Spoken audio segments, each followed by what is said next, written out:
Hey guys, a very good day to you all. In this video, we will be understanding the ionization of water. And for those who are new to the channel, let me tell you all that guys, I have already uploaded all the videos related to your chapter chemical equilibrium. And the link of the playlist is given in the description box below, or you can simply click on this I button which is there on the right top corner of your screen. Okay, now let's start with this topic. Now guys, as we all know that pure water H2O is a poor conductor of electricity. But have you ever wondered that why is it so? Because when H2O dissociates into H plus and OH minus, what happens is that pure water ionizes to a very small extent. Which means that if you take 100 moles of H2O, then out of 100, very small quantity, that is around 2 moles or 3 moles, will only get dissociated into H plus and OH minus ions. This was just a pure example. Okay, what I want to tell you all is that very less amount of H2O is going to get dissociated into H plus and OH minus ions, and that is the reason that hence it consists of very low concentration of ions. So if H2O dissociates in a less amount, then it is obvious that the ions created will also be less. And if there are less ions, then it is obvious that it will not be able to conduct electricity in a good manner. And as we all know guys, that pure water is an weak electrolyte. Now why it is a weak electrolyte? Because it does not dissociate completely, rather very small amount of quantity gets dissociated, and hence we say that pure water is a weak electrolyte. Now moving on, if I consider this equation again, and let's say that now I want to find out the value of an equilibrium constant K. So it is obvious that the value of an equilibrium constant K will be the molar concentration of H plus multiplied by the molar concentration of OH minus divided by the molar concentration of H2O. And for those who do not know what is an equilibrium constant, then don't worry guys, I have already uploaded a separate video on this topic, equilibrium constant. The link of the video is given in the description box below, or you can simply again click on this I button. So this is how you can find out the equilibrium constant K of this reaction.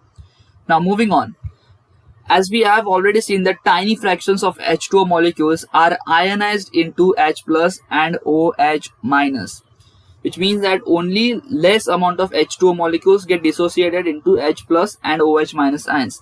And due to this, majority of the molecules are undissociated. It is obvious that out of 100, only 2 molecules of H2O get dissociated into ions. Then it is obvious that the remaining 98 moles or 98 molecules are obviously undissociated. So if you take 100 molecules and out of them 100, if 2 molecules dissociated and the remaining 98 are obviously undissociated. So majority of the molecules are undissociated. Now since the majority of the molecules of H2O are undissociated, so can we say that the concentration of H2O, that is the molar concentration of H2O molecules, virtually remains unchanged? Because even if you consider 98 is approximately equals to 100.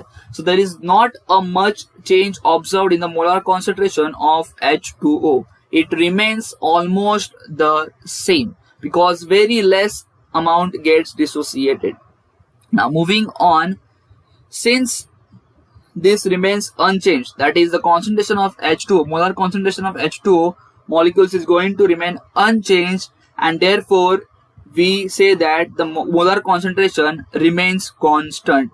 And to represent this constant, let's say we represent this constant by another variable, another coefficient, that is K dash. Okay, so we represent with the help of the K dash. Now again, if we consider this formula of equilibrium constant, and now what I'm going to do is that in this molar concentration, that is in place of this molar concentration of H2O, now I'm going to substitute K dash, as we have seen just now. Why we are substituting? Because the molar concentration of H2O almost remains the same, it remains constant. Then moving on, next what I'm going to do is that I'm going to shift this K dash to the left hand side, and what we get is K into K dash is equals to molar concentration of H plus into the molar concentration of OH minus ions. And as we all know that the multiplication of constant and a constant is obviously going to be a constant value. So we replace these two terms with a single term, that is Kw. So Kw is equals to molar concentration of H plus into molar concentration of OH minus. And guys, this new constant that we have got, Kw, is called as the ionic product or ion product constant of water. And let's say that if you want to define this ion product constant of water, how are you going to define? So you are going to define the ion product constant of water as the product of what? The multiplication of molar concentration of hydrogen and hydroxyl ions,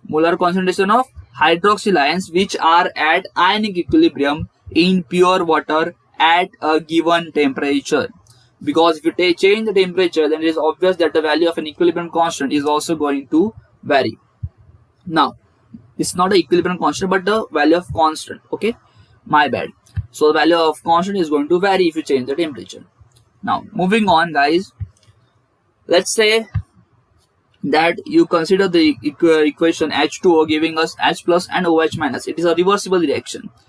Now, one thing that what I want you to observe over here is that, can I say, guys, that when 1 mole of H2O dissociates, we get 1 mole of H plus and 1 mole of OH minus. I repeat myself again. When 1 mole of H2O dissociates, we get 1 mole of H plus and 1 mole of OH minus. Similarly, if 2 moles of H2O dissociates, we are going to get 2 moles of H plus and 2 moles of OH minus. So can I say that the amount of H plus and OH minus that we are getting is same? If we are dissociating 1 moles of H2O, we are obviously going to get 1 moles of H plus as well as 1 mole of OH minus. When we dissociate 2 moles of H2O, we are going to get obviously 2 moles of H plus and also 2 moles of OH minus. So we are going to get H plus and OH minus in same quantity. So therefore, can I say that the concentration of H plus ion will be equal to the concentration of OH minus ions? And in pure water, if you take a pure water which is at 25 degrees Celsius, the standard temperature, which is nothing but 25 degrees Celsius, then what you found out is that the molar concentration of H plus ions is 1 into 10 raised to minus 7 molar. And if it is obvious that if the molar concentration of H plus ions is 1 into 10 raised to minus 7 molars, then the molar concentration of OH minus ions will also be equal to the molar concentration of H plus ions, which is nothing but 1 into 10 raised to minus 7 molar. Now, if you substitute these values in the formula of Kw, you get Kw is nothing but molar concentration of H plus into molar concentration of OH minus. And what you get is the multiplication of both of them, and the result of final Kw value is 1 into 10 raised to minus 4. So this is the value of Kw that we get for temperature pure water at 25 degrees Celsius. So we are going to get value of Kw as 1 into 10 raised to minus 4 only for pure water which is at 25 degrees Celsius. At 25 degrees Celsius, which is nothing but standard temperature. Now, if you increase the temperature, the Kw value is also going to increase. That is, the Kw value increases with increase in temperature.